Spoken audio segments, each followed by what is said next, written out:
C'était, paraît-il, le bon temps. Quelques-uns s'en souviennent encore. À Paris, au début du siècle, aux environs de 1900.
Au cœur de Paris, dès l'aube, un jardin potager s'ouvre sur de vieilles rues où parfois se glissent quelques malfaiteurs.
Où sont-ils passés? Où se sont-ils perdus? Dans les vieilles rues du Temple ou bien le long des quais? La Seine commence seulement à s'animer. Les péniches ont cédé le haut du fleuve au premier bateau-mouche parti du pont du Louvre et qui s'en va jusqu'à Suresnes. Presque déserts encore, les beaux quartiers voient monter la lumière fameuse qui dore la pointe de l'obélisque et non loin ce monument, chef-d'œuvre disent les uns, abomination crient les autres, la tour de Monsieur Eiffel. Elle a soulevé lors de sa construction les protestations furieuses d'un bon nombre de gens très bien. Baroque, mercantiles imaginations, toutes nos architectures rapetissées disparaîtront dans ce rêve stupéfiant. Monsieur Eiffel est très inquiet.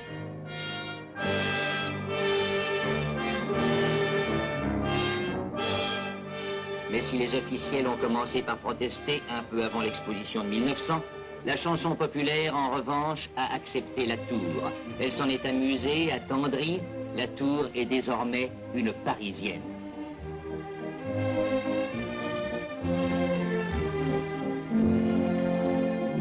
Et M. Eiffel est rassuré.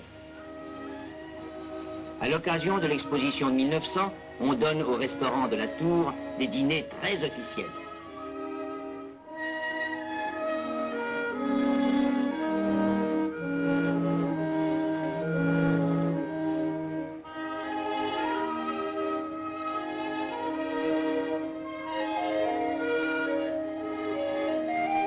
« 51 millions de visiteurs en bateau admirent les palais de toutes les nations et la Troisième République, enfin convaincue, a reconnu la Tour comme une de ses gloires.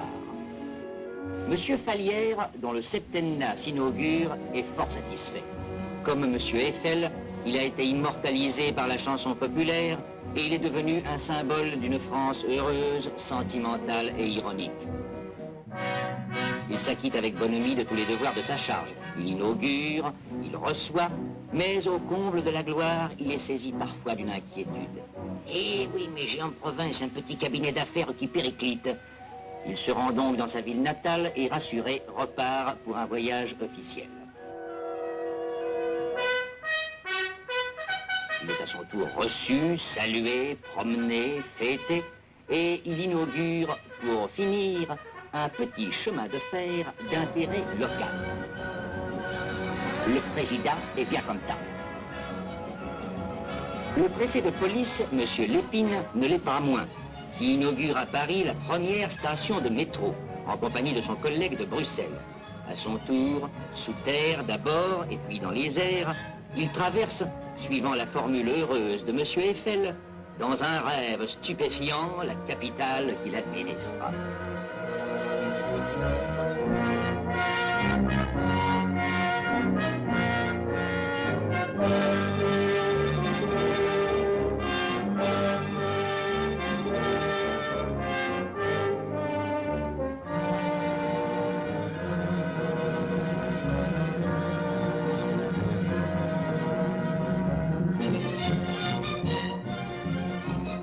Le rêve stupéfiant a lancé la mode de l'art nouveau, du moderne style ou style métro, qui s'inspire à la fois du réalisme des constructions industrielles et de la nature elle-même, de l'irrégularité divine, dit un critique, d'un oiseau, d'une fleur, iris, ibis, serpent, rose, profils humains.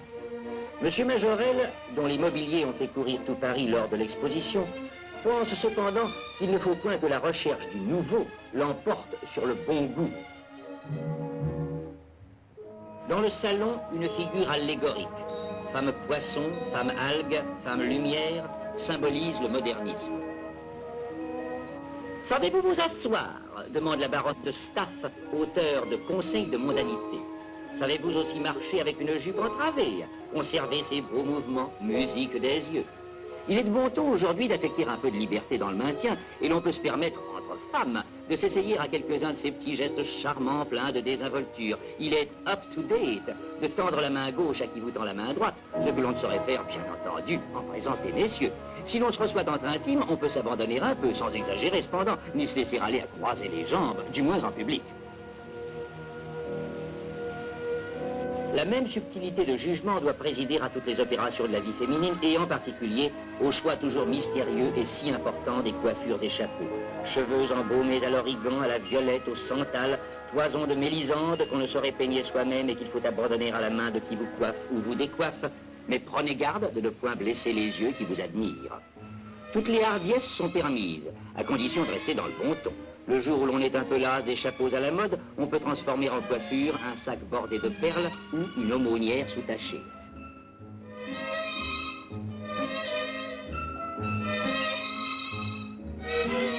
Choix délicat encore que celui des bijoux.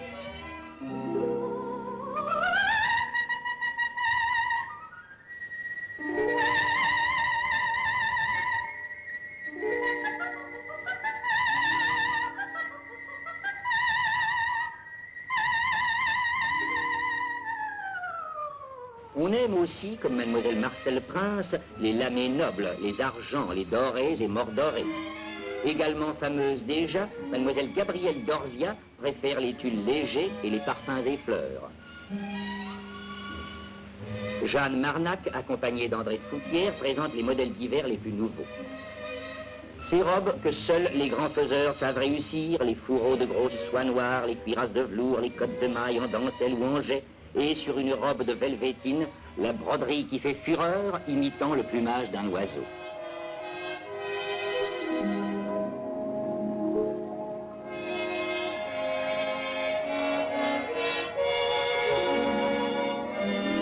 Cappiello a tracé le portrait des grands maîtres de la mode, M. Deuillet, M. Jacques Doucet, M. Jean Vorte, Caroline Rebout et M. Rouff, qui connaît si bien les caprices de la femme. Un personnage nouveau, la sportswoman.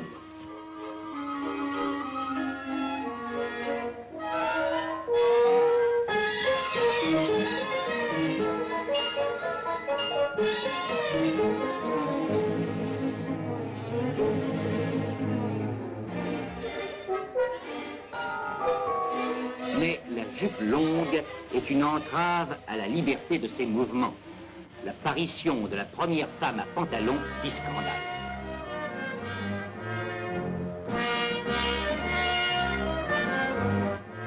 Pourtant, le port du costume masculin semble normal pour celles qui commencent à exercer ces métiers d'hommes.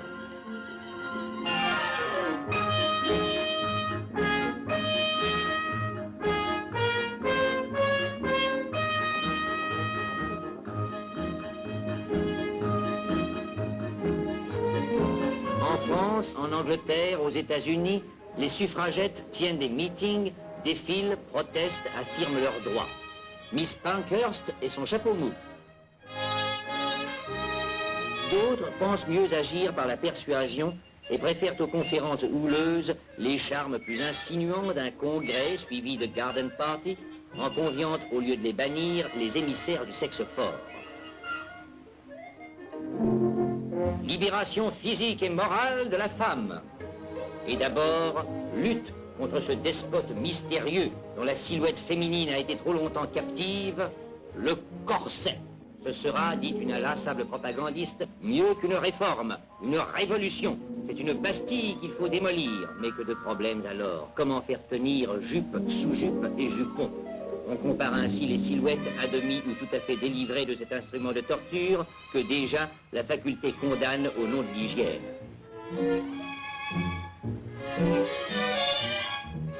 L'un des supporters de ce mouvement de libération est M. Marcel Prévost, romancier moderniste en même temps que latiniste hors de pair. Paul Bourget, son rival, académicien, est l'auteur d'une physiologie de l'amour moderne. Maurice Donnet, ironique, généreux, aimé des femmes. Georges de Portoriche, le drame moderne à la scène et à la ville. Henri Bataille, un peu neurasthénique, mais prenant plaisir à prononcer ce mot. Je suis sûr de mourir à 30 ans, dit-il, mais il se trompe. Vers, prose, drame.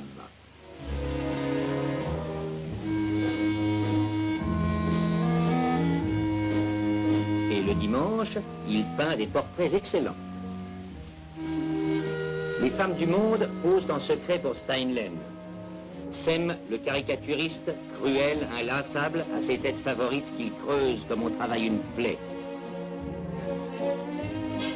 Steinlen et Villette et Forain. Forain, terrible justicier lui aussi. Le gars disait de lui, il me tient encore par la basque de Mardingote, mais il ira loin s'il la lâche. Il la lâche en effet, pour stigmatiser les bassesses de certaines femmes, l'arrivisme de certains maris. Maintenant que tu as montré ton dos toute la soirée, j'espère bien que je vais te nommer préfet. Fronoin, auteur de fables et humoriste, a composé un délicieux recueil de toutes les platitudes qu'échangent dans leur conversation les gens du monde. Voici le dialogue à employer pour médire d'une certaine personne. Une honnête femme n'a pas besoin de se mettre du rouge aux lèvres et de la poudre aux joues. Nos grands-mères ne montaient pas leur mollet à bicyclette et ne s'en portaient pas plus mal. La femme moderne se montre, se dévoile. Inconnue, elle se fait photographier. Célèbre, on la voit partout. Marcel Linder, Liane de Pougy et Caroline Otero, belle, troublante, troublée, inassouvie, et qui danse aussi bien à midi dans le jardin d'un de ses admirateurs que passé minuit par caprice pour les soupeurs du café de Paris.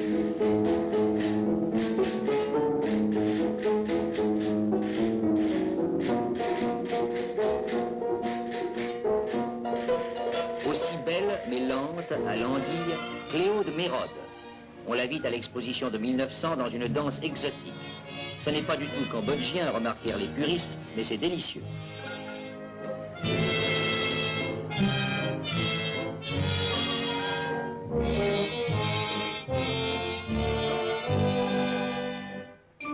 Et que d'excentricité.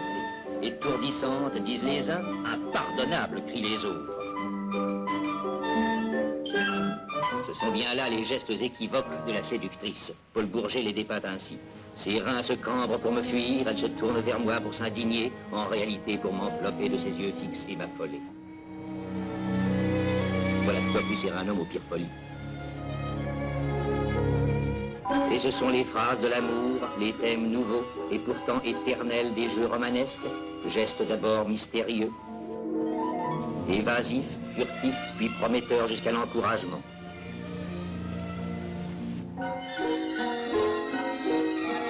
Tentation. Les feuilletons à la mode parlent d'un amour si moderne, si aventureux. D'un amour qui ose tout.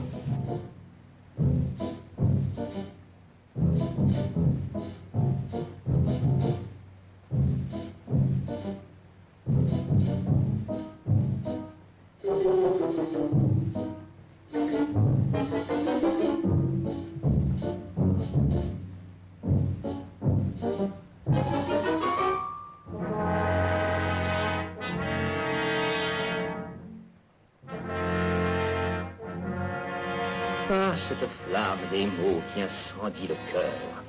Le rendez-vous enfin promis dans une de ces villas à la D'Annunzio, où le séducteur se prépare à compromettre la femme qu'il convoite. Il aura le courage, moins égoïste qu'on le pense, de faire souffrir quand il voudra.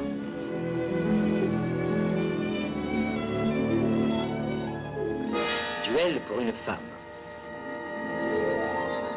Jusqu'à ces scènes déchirantes que comptent les romans, qui bouleversent toute une génération. Grande tempête des aveux, l'amour jusqu'à la mort et au-delà. C'est ainsi qu'on se déchire l'âme.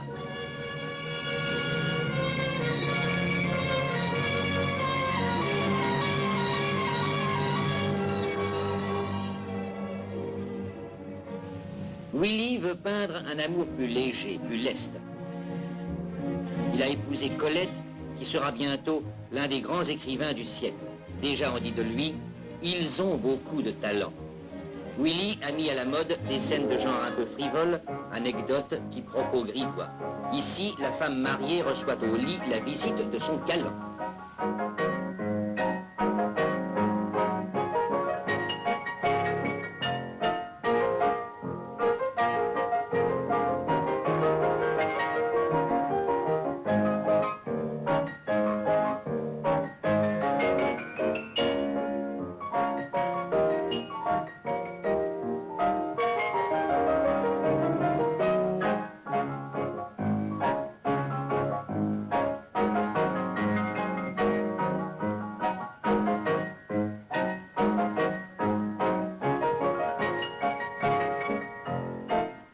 Jupe culotte, canotier, barbe séduisante, printemps aux environs de Paris, et tout un monde est pris de grand air, d'hygiène et d'exercice. On s'évade de tout, mais comme le dit Paul Bourget, ces audaces ont pour conséquence de provoquer les pires folies chez la femme. Folie, pire folie, hélas. À quel degré de prostration peut tomber la créature trop émancipée? Le docteur est un adepte de ces nouveaux systèmes psychiques mis à la mode par le professeur Richer. Il guérit les troubles de l'âme. La femme, hypnotisée, raconte ses rêves, ses visions étranges.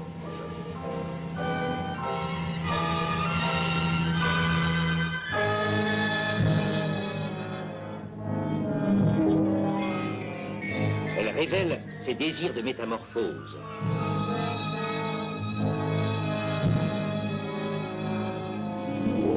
Désir de dédoublement. Elle assouvit aussi ses désirs de vengeance.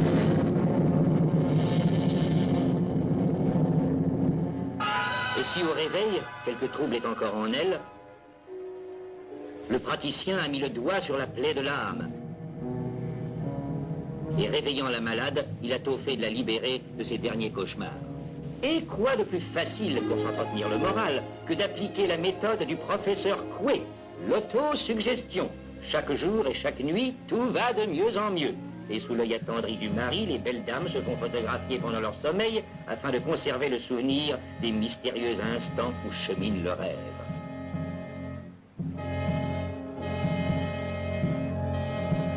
La thérapeutique moderne est si forte à la mode qu'on se fait vacciner en public dans les salons. Les mécante le bain turc, lieu de délassement et parfois de mystérieuses rencontres, avant de se rendre dans l'un de ces salons à la mode où l'arrivée du grand séducteur fait passer un frisson d'émoi et parfois de scandale. Bonnie de Castellane, Robert de Montesquieu, sec, souple, contourné, Pierre-Louis, et, de passage à Paris, Oscar Wilde, parfumé, adulé, génial. De Max et son âme royale. Marcel Proust, qui cherche au détour d'une allée du bois de Boulogne le sillage d'Odette Swann.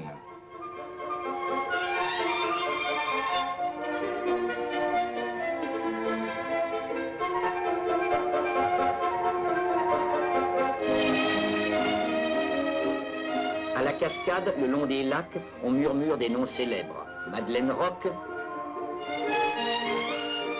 et Sylvain.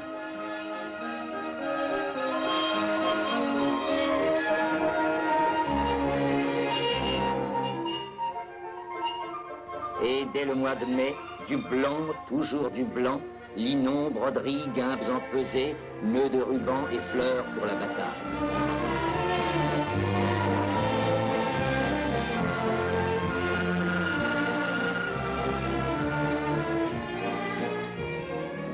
À la saison d'été, c'est l'arrivée aux courses.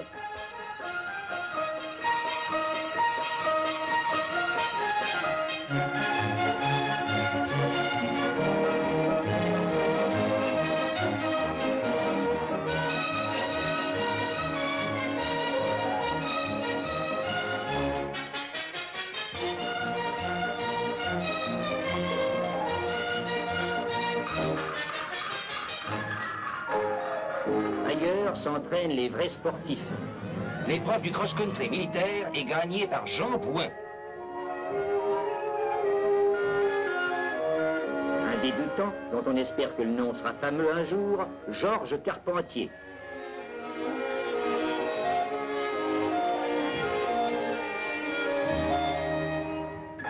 La France rencontre l'Angleterre.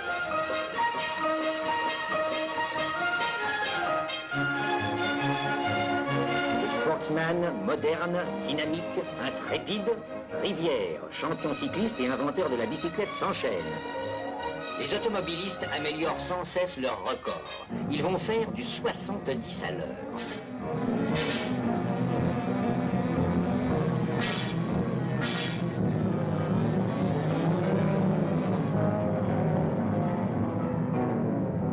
Mais d'autres songent à la conquête de l'air, et le comte de Lavaux, aéronaute mondain, est l'un des plus fervents de cette tentative d'évasion.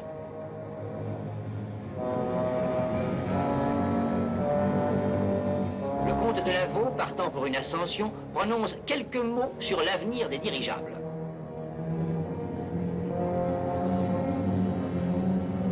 La duchesse d'Uzès préfère les sports terrestres, et la chasse en particulier. Parmi les invités figure un ecclésiastique au nom prédestiné, Monseigneur Gibier. Bête de race appartenant à un propriétaire fameux, les lévriers de Gabriele et d'Annunzio.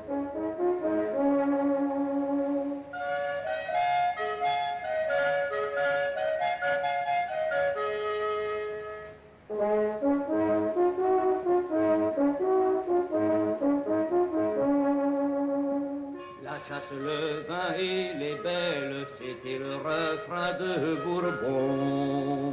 Il rencontrait peu de cruelles et trouvait toujours le vin bon.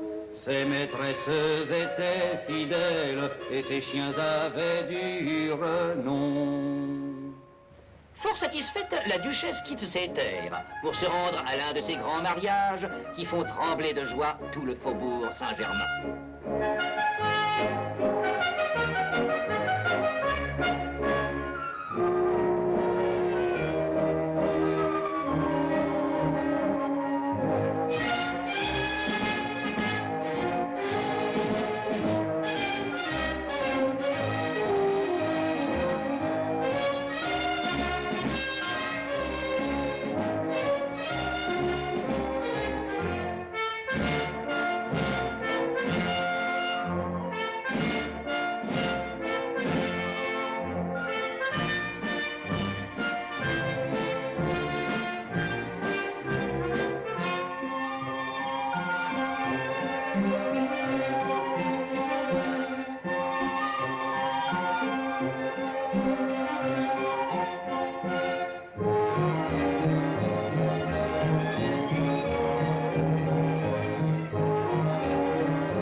Voyage de noces. Nice, la promenade des Anglais.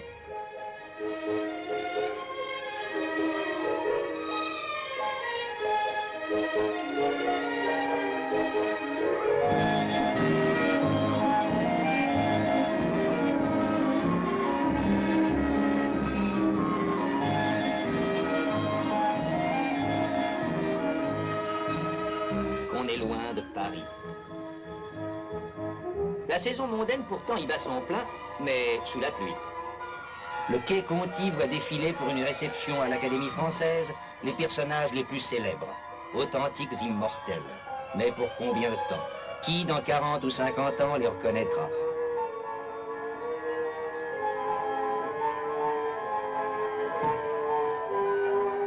Mais la scène grossit, le niveau monte, paraît-il. Le zouave du pont de l'Alma a de l'eau jusqu'à la cheville, jusqu'à la taille, jusqu'aux épaules. Les beaux quartiers n'ont jamais vu cela. Et pire qu'une tornade, pire qu'une guerre, le métro de Monsieur Lépine est menacé.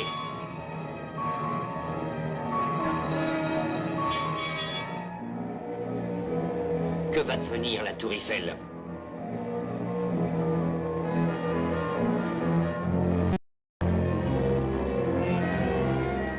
Au loin, le génie de la Bastille voit pour la première fois les bateaux passer à ses pieds. On rame dans la cour de la gare Saint-Lazare. Le flot s'engouffre dans le bouillon du Val.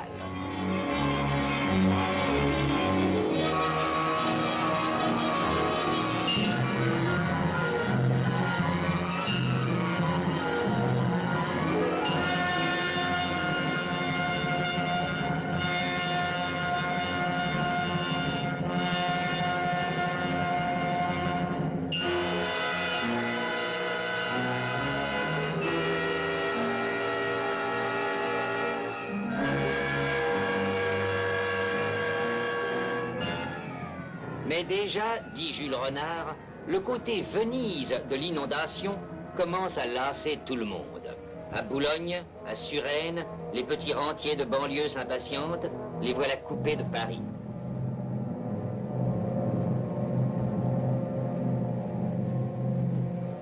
Mais par bonheur, les eaux baissent enfin.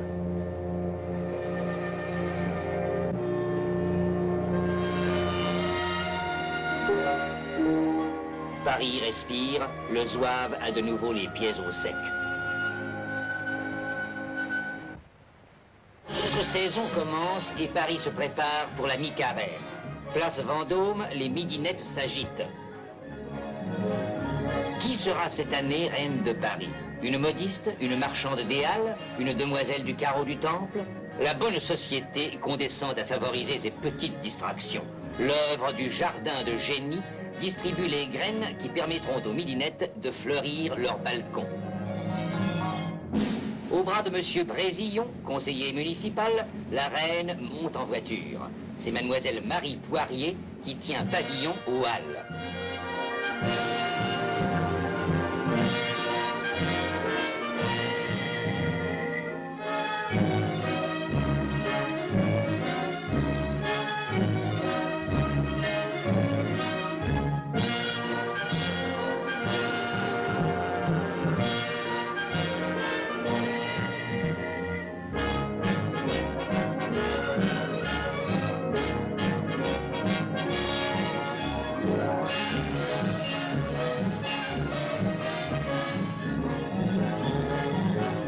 Paris s'amuse, le président est bien content.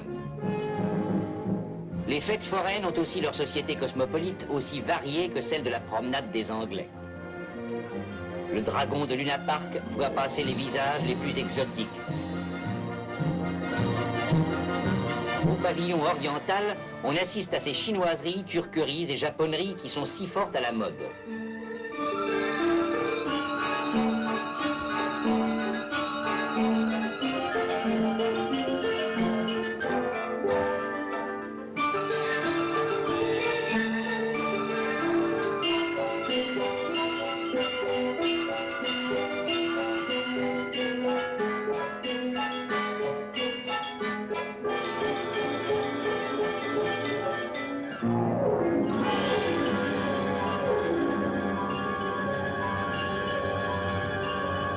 Aujourd'hui, on attend un homme qui a fait le tour du monde, Buffalo Bill.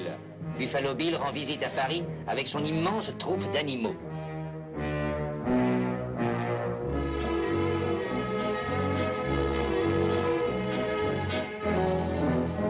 Grand concert au Jardin des Plantes pour les promeneurs du dimanche.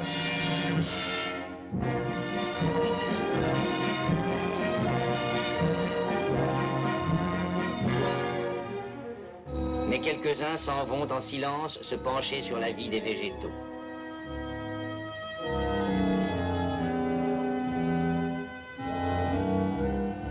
Iris, fuchsia, orchidées s'épanouissent dans la torpeur d'un été naissant. La chaleur est venue. Ceux qui demeurent en ville cherchent partout un peu de frais. Les uns au sommet des tours de Notre-Dame, d'autres sur les bords de la Seine. Ceux qui ne sont point trop accablés prennent d'assaut les bateaux-mouches.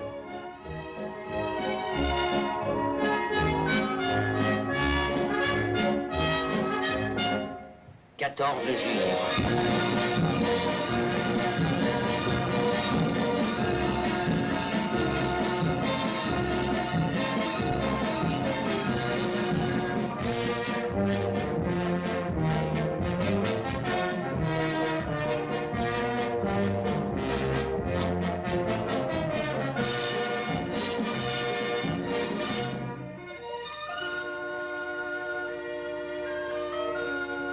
Août, Paris se vide.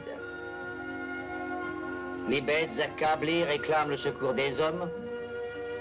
Heureusement, un bon Anglais, M. Wallace, a légué à Paris ses petites fontaines. À peine a-t-on le courage de s'asseoir à la terrasse du Napolitain. Un opérateur facétieux s'est posté derrière un arbre pour filmer l'entrée et la sortie des passants, soudain pressés par un léger besoin.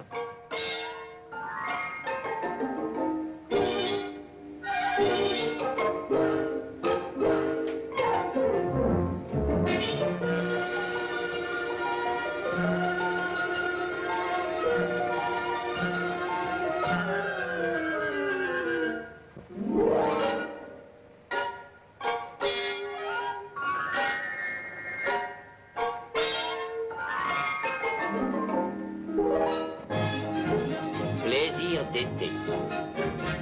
Les trains bondés emmènent tous ceux qui peuvent prendre quelques repos. Bienfait des eaux dans une torpeur souvent pire que celle de Paris. Seulement, il y a le casino, le kiosque à musique, la promenade au candélabre, ces bains sulfureux, alcalins.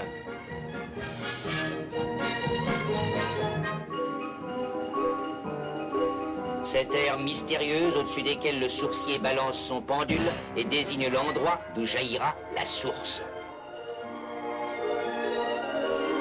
Et n'oubliez pas le professeur Coué. Chaque jour, grâce à la cure, tout va de mieux en mieux. D'autres préfèrent les rivages marins, les plages de famille et empruntent le train de plaisir.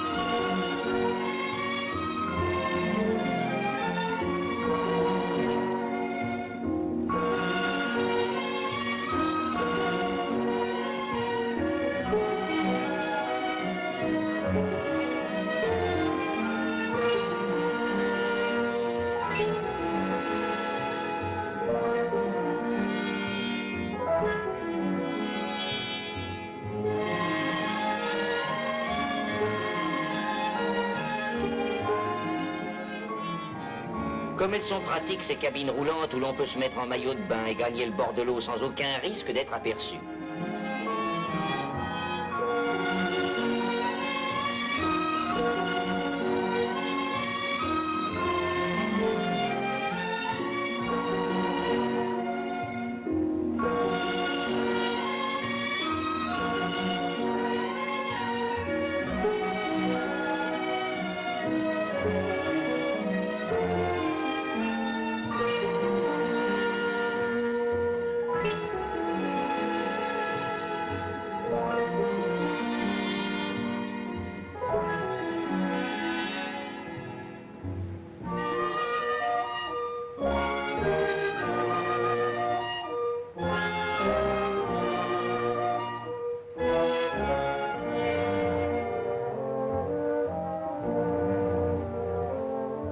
La journée n'est pas finie cependant pour les marins, pour tous ceux qui vivent là, même l'hiver, même quand il n'y a pas de train de plaisir.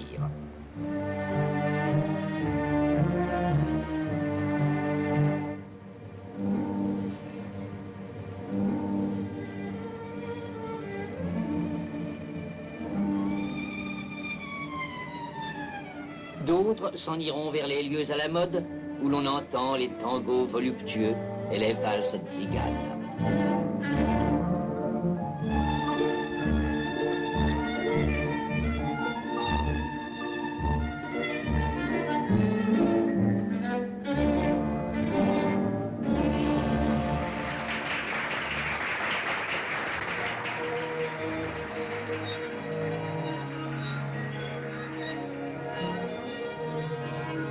Mais plus bouleversante encore, la danse nouvelle, inspirée du vol de l'aéroplane, l'aéronette, trouble les spectatrices plus encore qu'elles ne veulent se l'avouer.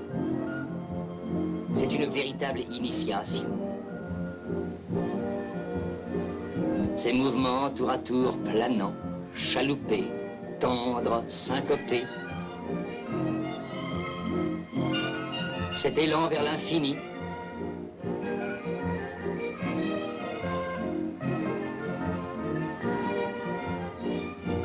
Puis peu à peu ce glissement en souplesse, jusqu'à l'atterrissage, en quelque chose de moderne et de si surprenant.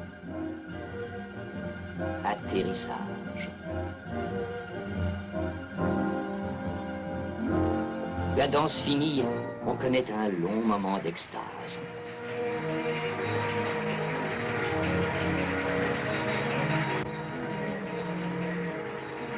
On en rêve encore dans l'intimité. Mais ne préférez-vous pas un de ces airs langoureux, un de ces solos d'instruments à cordes qu'on écoute au concert? Musique qui évoque des souvenirs, qui portent au cœur et vous arrache bien souvent des larmes.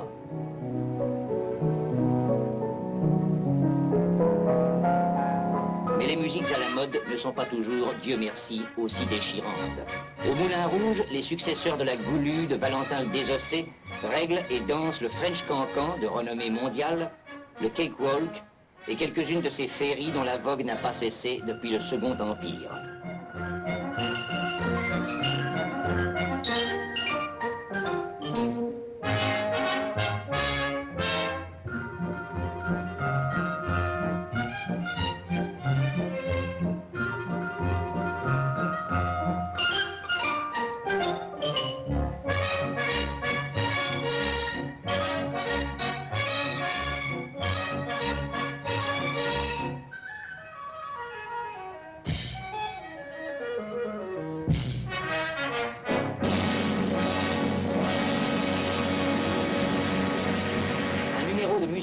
Permet de mieux détailler le charme et la souplesse de ces créatures.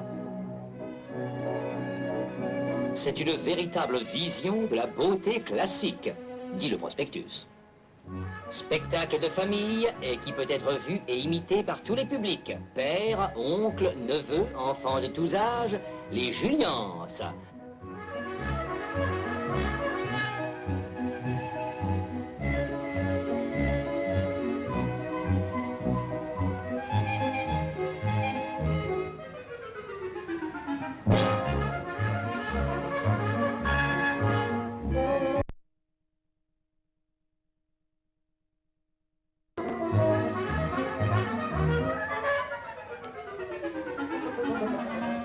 Le music-hall remplace le vieux café-concert. Mayol et Alice Bonheur. Ouvrard, le comique troupier.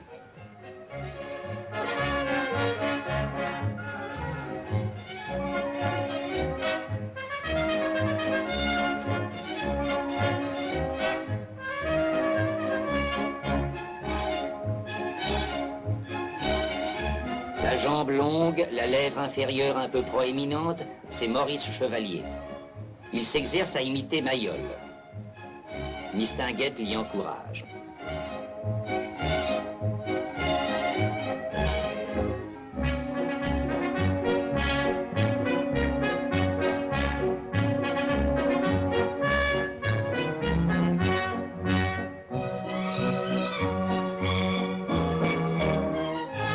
Colin et ses succès, les questions de Louise, la Vénus du Luxembourg et l'anatomie du conscrit.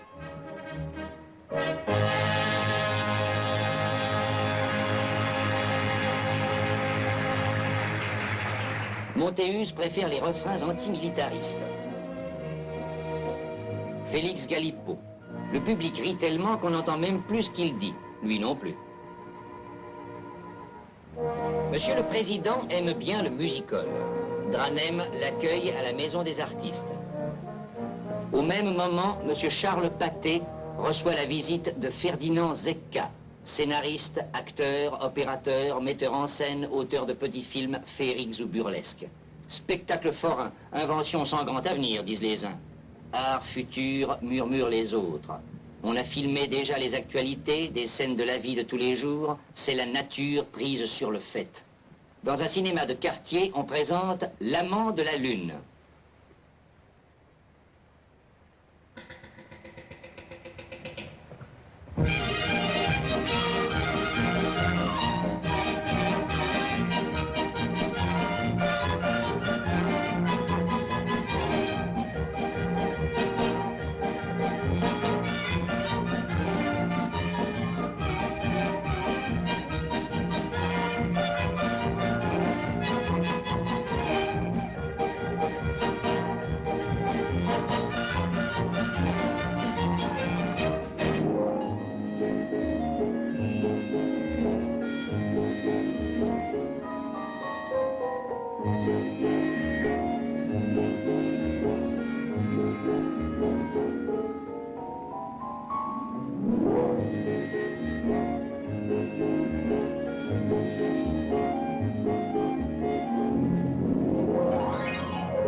Mais le public averti préfère les représentations du grand théâtre et ces comédiennes qu'une foule attend à la fin du spectacle.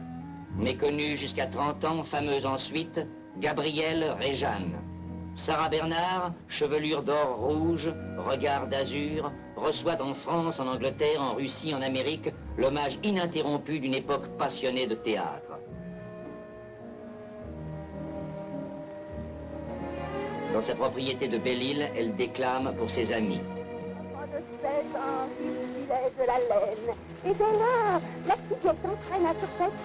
Jamais, disent ses admirateurs, jamais on ne pourra plus jouer après elle la dame aux camélias. Dès qu'il apercevait ses beaux yeux embrunis, il courait lui chercher des chansons dans les nuits. Ne pouvant apporter toutes les fleurs dans l'herbe, il avait dû cueillir des papillons. Son auteur favori, Edmond Rostand. La princesse lointaine, les romanesques, Cyrano de Bergerac, l'Aiglon. Georges Courteline, auteur comique, Les Gaîtés de l'Escadron, Le Train de 8h47, Messieurs les Ronds de Cuir. Mais on joue toujours Molière, et Lucien Guitry est le plus fameux des Alcestes. Il est la figure de proue.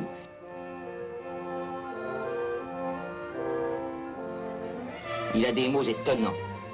Quand on a déjà frappé les 3 coups, le régisseur court dans sa loge. « Monsieur Guitry, on n'attend plus que vous. » « Qu'on attende, répond-il tranquillement. On ne peut pas commencer sans moi. » Gémier, disciple d'Antoine, cherche un contact plus direct avec le public. Il monte un théâtre ambulant, le théâtre du peuple, et s'en va interpréter sous la tente les rôles classiques. La sobriété de son jeu est tout à fait insolite. Jules César,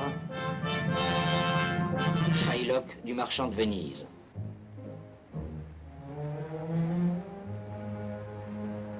Sur les boulevards, Francis de Croisset fait répéter sa dernière pièce. Abel Deval encourage Yvonne Debré et André Brûlé à recommencer la scène du baiser. Sem, dans un coin, prend des croquis.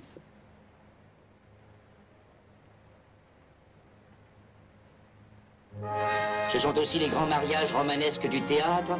Mademoiselle Gabrielle Robin épouse le comédien Alexandre. Devant les grilles du Palais Royal, Cassive, la dame de chez Maxime. Plus célèbre par son charme, son buste et son sourire que par son talent, Régina Badet. Polaire. Comment fait-elle pour mettre sa taille dans une alliance? Elle est en avance de 20 ans sur son époque, elle porte les cheveux courts, elle aime le travesti.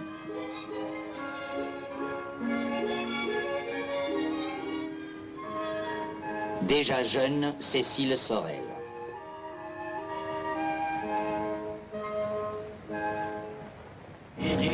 Tragédien de Max.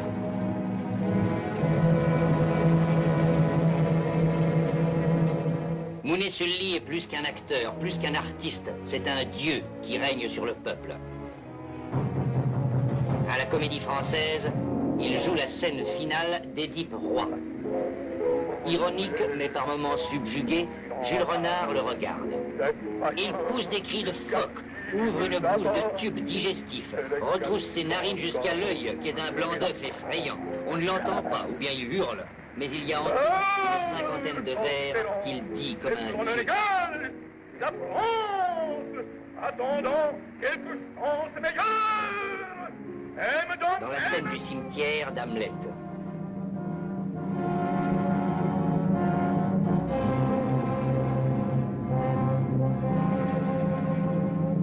Paul Mounet, son frère, dans Le Retour d'Ulysse.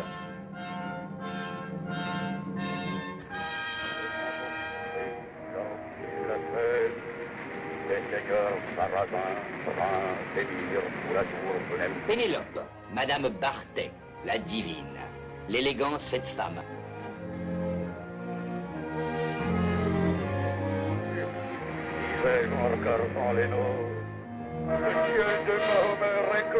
David et Goliath.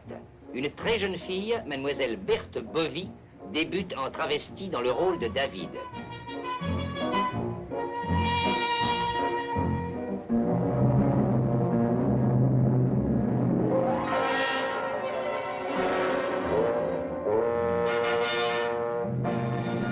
À l'opéra, Camille Saint-Saëns vient de faire répéter sa dernière œuvre.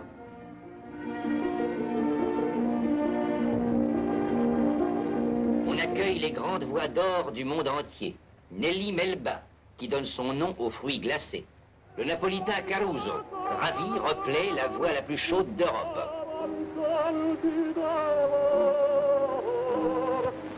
Louise a été un triomphe et Gustave Charpentier, après avoir chanté Montmartre et la misère, est fêté solennellement dans le Temple national de la musique. Et au Grand Palais, quel spectacle lorsque s'ouvre le salon des artistes français. Ces monuments tout blancs, ces victoires ailées.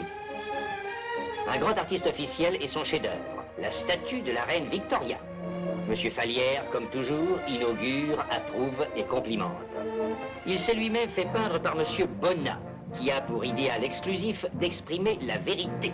C'est aussi l'avis du peintre qui achève le portrait de Sa Majesté Édouard VII, roi d'Angleterre, empereur des Indes. Et pourtant, certaines voix murmurent « C'est affreux, c'est pompier, c'est peint, c'est sculpté dans du savon de Marseille ».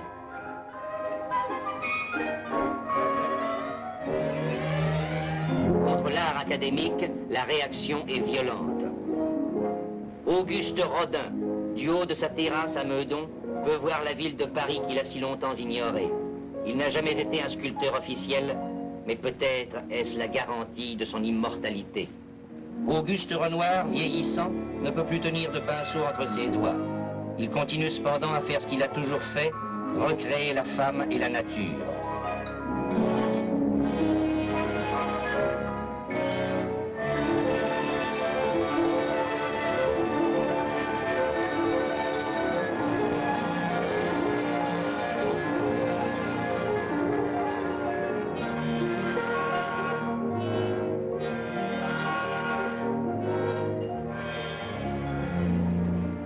À Giverny, Claude Monet devant ses nymphéas.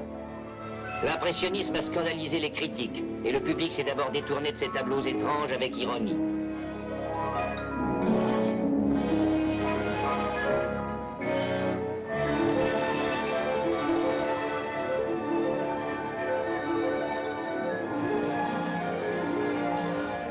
Le peintre, dit Monet lui-même, n'est plus qu'un œil.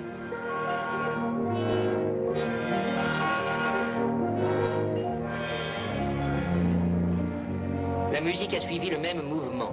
L'œuvre maîtresse de Debussy, Péléas et Mélisande, a connu à sa première représentation les huées de la foule, Claude Debussy.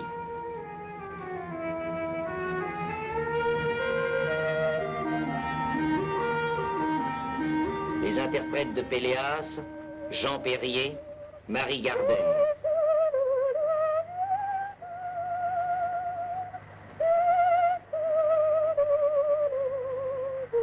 Mais peu importe que les contemporains rient de si bon cœur, quelques-uns comprennent et applaudissent, ils songent que demain, cet art aura triomphé à son tour.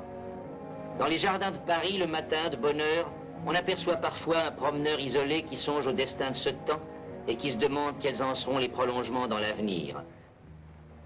Les écrivains, les philosophes, les peintres de la nouvelle génération ne sont pas célèbres encore, et le passant ne se retourne point sur eux.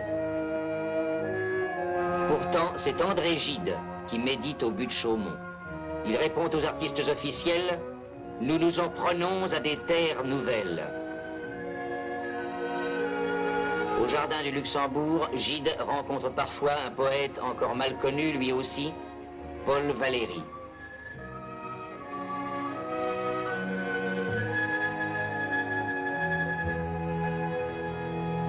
Guillaume Apollinaire a posé pour une petite série de photos animées. Seule image vivante qui demeure d'un homme qui fut l'ami de tous les peintres de son temps. Picasso peint à l'époque son propre portrait. Matisse, l'homme de la couleur. Le premier salon des Fauves a provoqué un scandale. On a protesté contre Matisse, contre Braque, contre Dufy, contre Marquet, contre Derain, contre Utrillo. Contre ces hommes qui, groupés au cœur de Paris, exploraient les terres nouvelles de Gide. Non loin de Paris, à Juvisy, un autre rêveur contemple le ciel. C'est Camille Flammarion.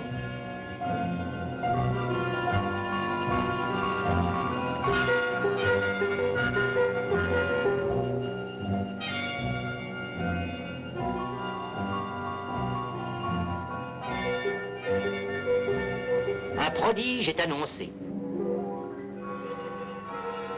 Une éclipse de soleil qui sera visible à Paris. La place de l'Opéra connaît une lumière inusitée et quelques-uns veulent y voir les présages de la fin du monde. Un homme, cette année-là, tenta une aventure étrange et mortelle. Il était tailleur de son métier et avait inventé un costume destiné à le soutenir dans les airs. Il monta au premier étage de la tour en hiver au petit matin. Quelques curieux le regardèrent.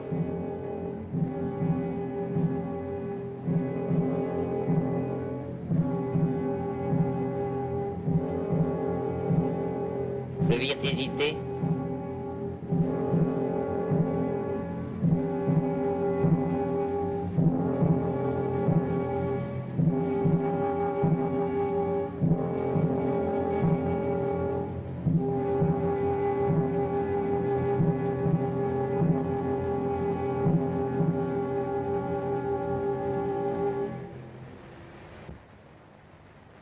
Son corps fit en tombant un trou de 14 cm dans le sol au pied de la tour. Mais d'autres ont déjà conquis le ciel. En 1909, Blériot a tenté la première traversée de la Manche.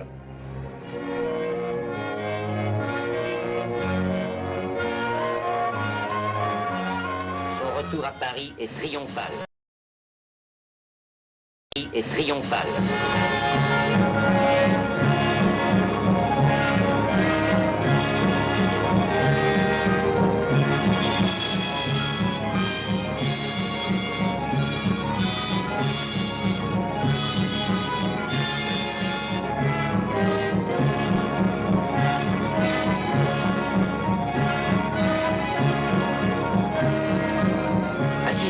ses premiers meetings d'aviation, le président Fallières salue ce miracle du siècle et fait au ciel des gestes lyriques. Quel bel instrument de paix, de rapprochement des peuples. Tous les pays d'Europe sont désormais voisins. Tous les pays du monde seront amis. La conférence de la paix qui s'est tenue en Hollande a donné le signal d'un mouvement officiel de bonne volonté. Aux quatre coins du monde, empereurs, ducs, archiducs et présidents se mettent en route.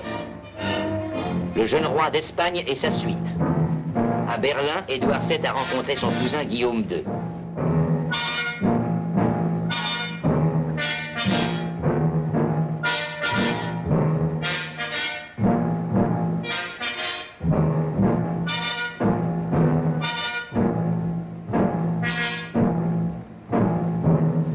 Les souverains des empires centraux se sont consultés.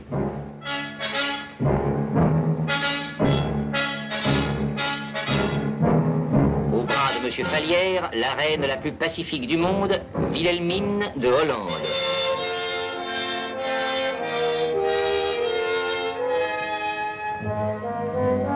Les diplomates réunis à Paris saluent la République. De la tribune, M. Fallières salue la paix. Un Américain philanthrope, M. Carnegie, grand pacifiste, se montre fort satisfait du voyage. La paix du monde est assurée, le président français est bien content. La paix, tout n'est pas aussi simple. À la Chambre des députés s'affrontent sans cesse les hommes et les idées. Droite, gauche, gauche, droite. M. Arthur Meyer, directeur du Gaulois, Jaurès à côté de son ennemi, M. Millevoye, de l'extrême droite. M. Delcassé. Aristide Briand. Un jeune député, Marcel Cachin. Les débats tournent parfois au combat singulier. Léon Blum, critique littéraire déjà féru de politique, attaque son collègue Pierre Weber. De dos, agressif, rageur, Charles Maurras de l'Action française contre Paul de Cassagnac. Au sabre, au pistolet, à l'épée, Léon Daudet a la manie de se battre même lorsqu'il n'est que le témoin. Il assaille Pierre Mortier. Mais M. Arthur Meyer dodeline et prétend que tout cela n'est pas aussi grave qu'on le dit. Que se passe-t-il cependant? Quelles sont ces foules qui manifestent? Pourquoi et contre quoi? Contre la vie chère, contre les taudis. Les édiles parisiens, un peu alertés, visitent la zone. L'envers du bon temps.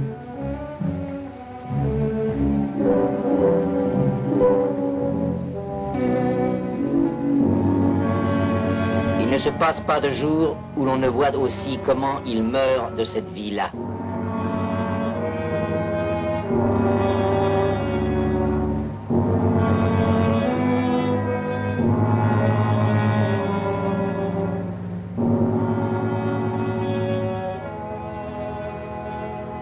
Conclusion, les édiles choisissent l'emplacement d'une nouvelle morgue.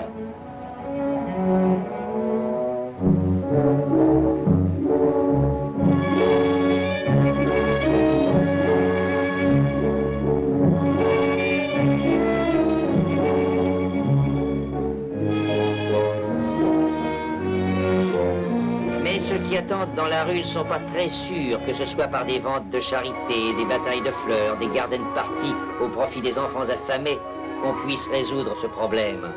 Ils ne sont pas très sûrs non plus que la poésie populiste ou misérabiliste de Jean Écart, l'exaltation du sentiment du sacrifice, soit suffisante à dissiper le malentendu. Mais dès qu'une manifestation se produit, on fait semblant de croire qu'il s'agit de mouvements anarchistes, de menées antinationales, et aussitôt on sévit. Convaincu de menées antimilitaristes, un sous-officier est dégradé.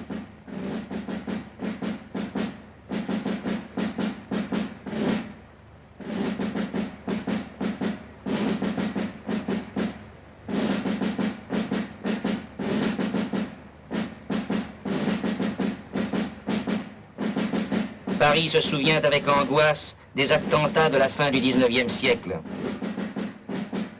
Paris se souvient encore de la bombe de Vaillant et de celle que jeta à l'hôtel Terminus le polytechnicien Henri. D'autres, moins désintéressés, pratiquent le crime comme un défi à la société. À Londres, la police a cerné la maison où des bandits internationaux se sont retranchés et font feu par les fenêtres. Mais en avril 1912, Paris, inquiet, ne s'intéresse plus qu'à la capture du célèbre bandit Bonneau.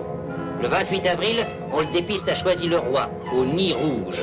Un opérateur de cinéma se trouve sur les lieux. Monsieur Lépine assiste au siège. On a mobilisé plusieurs bataillons d'infanterie, la garde républicaine, tous les effectifs disponibles de la Tour Pointue, les sociétés de tir de 10 lieues à la ronde. Plus de 1000 personnes pour capturer 2 hommes, Bonneau et Dubois, son complice. Une voiture de paille, derrière laquelle se dissimule un soldat, est lancée vers le repère du bandit. On va jeter au pied du garage une charge de dynamite.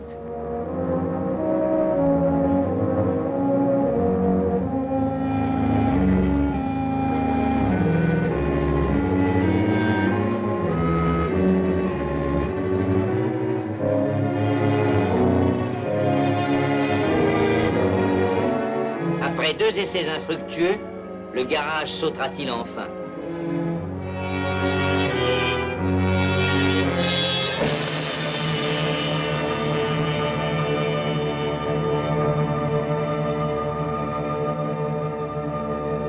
La foule qui s'était massée à distance rompt les barrages. Bonneau est grièvement blessé, Dubois, son complice, est mort. On fouille le Nid Rouge. Les commissaires descendent les pièces à conviction. Ils trouveront un morceau de papier sur lequel Bonneau, mourant, a écrit de son sang ces derniers mots: « Tant pis pour la société, tant pis pour vous ».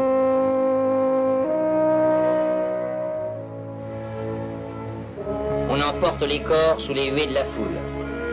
Les cadavres iront à la morgue et les complices partiront au prochain convoi pour le bagne.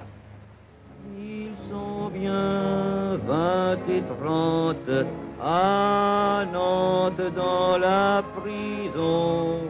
Le plus jeune des 30 disait une chanson. Les dames de la ville sont accourues au son. Ouvrez-moi donc la porte de la prison. La prison s'est ouverte, les prisonniers s'en vont.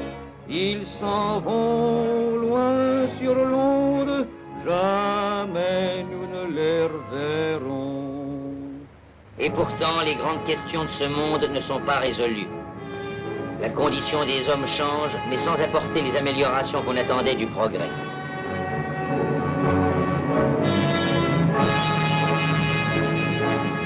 La vision de l'univers futur n'est pas toujours très rassurante.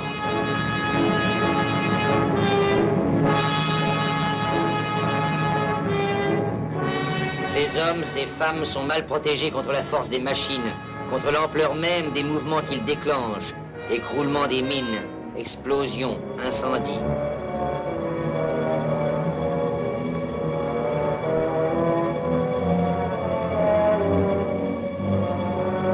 Il faut que ce monde s'organise et que ces travailleurs appliquent les principes de solidarité auxquels songeaient déjà leurs ancêtres de 48 et de 71. L'activité syndicale est enfin reconnue comme un instrument de protection et d'ordre. Figure populaire à Paris, Cochon emménage les sans-logis et les aide à s'installer.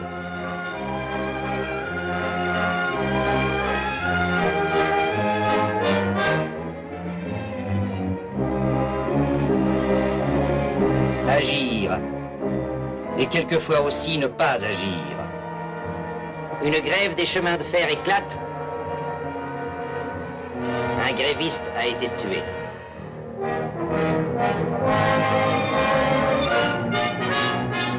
Ces obsèques sont l'occasion d'une manifestation à laquelle assiste le chef des socialistes, Jaurès. À côté de lui, Vaillant.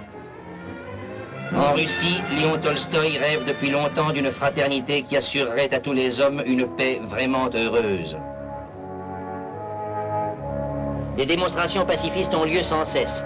Ce monde ne veut pas de guerre. Cependant, d'autres hommes tiennent un autre langage. Paul Déroulède, dans ses vers, exhorte ses compatriotes à songer au combat futur. Depuis 10 ans, j'ai commencé ce rêve.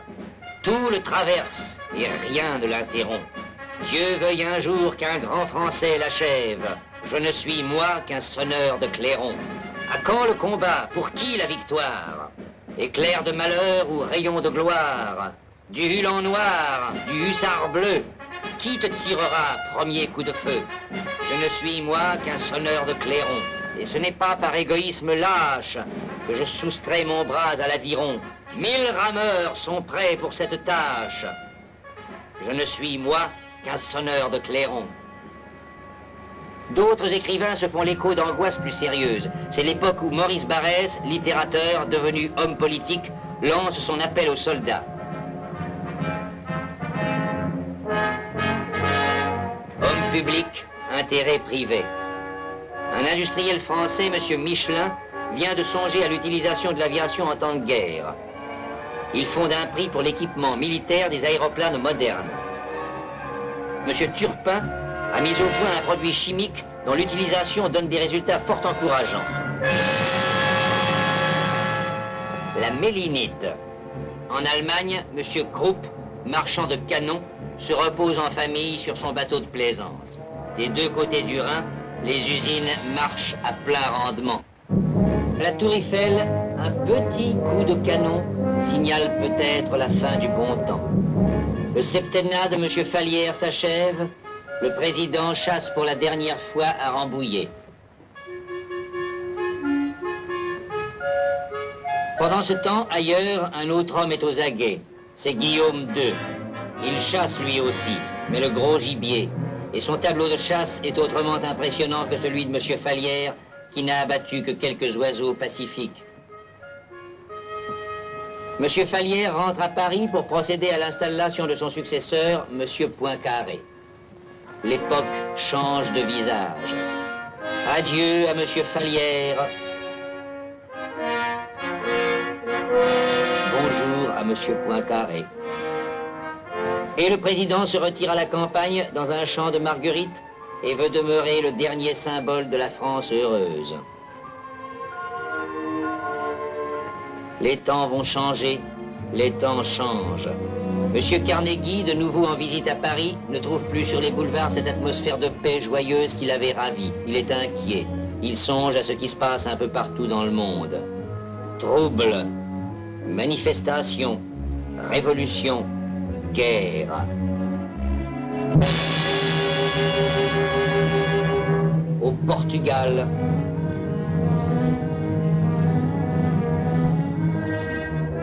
au Mexique, dans les Balkans,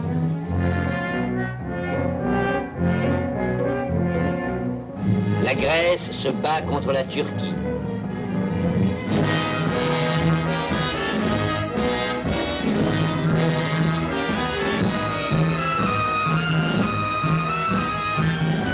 Dans la campagne, M. Poincaré a d'autres préoccupations que son prédécesseur. À l'homme du Sud a succédé l'homme de l'Est. Il inspecte l'état du matériel. De l'autre côté de la frontière, Guillaume II, au terme d'une inoffensive promenade, découvre son panorama favori.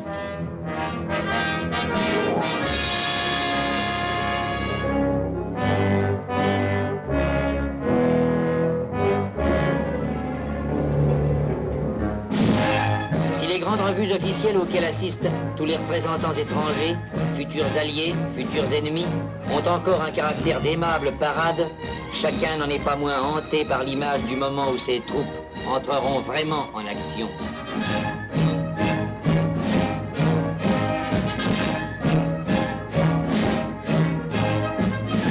Été 1914. Le président accompagne les souverains anglais qui quittent l'Élysée après un dernier voyage officiel.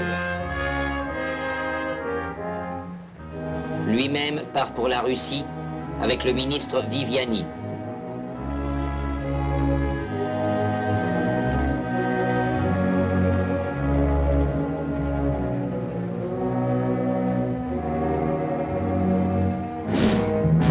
Et pendant qu'il passe en revue les troupes amies, l'angoisse monte dans le monde.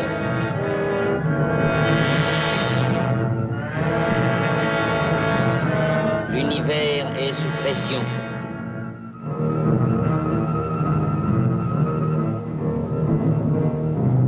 Des renforts arrivent du bout du monde. Les troupes coloniales, accueillies dès leur arrivée par les instructeurs métropolitains, commencent un entraînement rapide.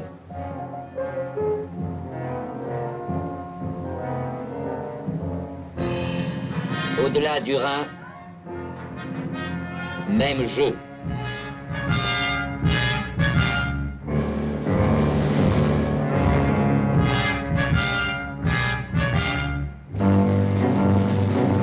Le Kronprinz à la tête des hussards de la mort. Les empires centraux sont en émoi. Le 28 juin, l'attentat de Sarajevo a donné le signal qu'on attendait. L'Autriche a déclaré la guerre à la Serbie. Les visites officielles s'achèvent en conciliabule tragique. On passe une dernière fois en revue les troupes prêtes au départ.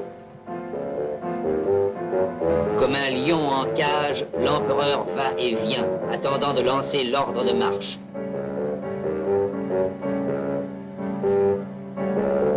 En Russie, le peuple manifeste sa solidarité avec la nation serbe. Les Slaves veulent défendre leurs frères.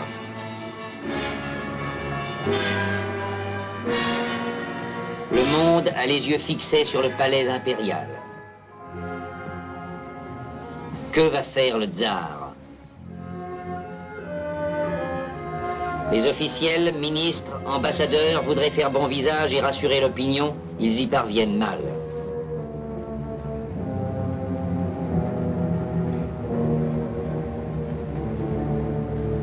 L'ambassadeur Izvolsky prend son ultime repas en famille dans le jardin de son hôtel parisien.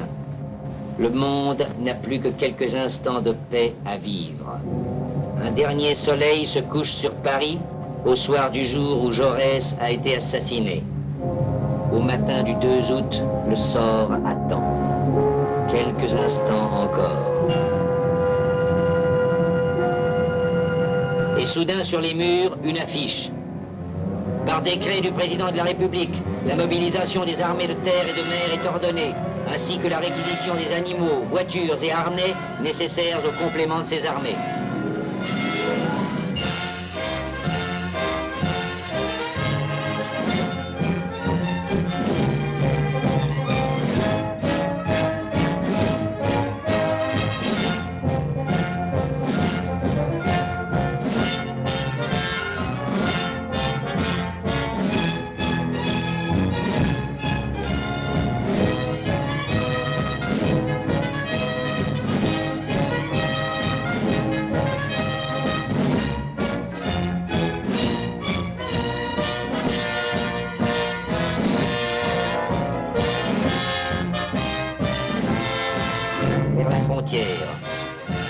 Partout dans l'Europe, à la même heure, les hommes sont en marche.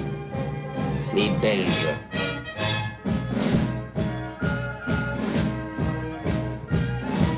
Les Anglais.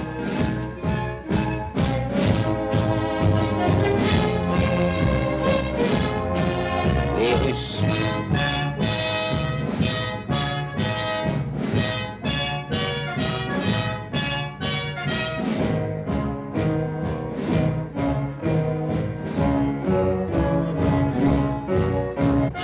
Le train qui les emmène est béni par un pop.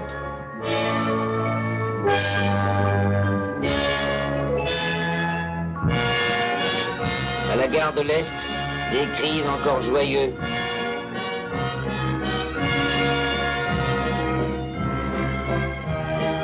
Des visages mal préparés au spectacle du lendemain.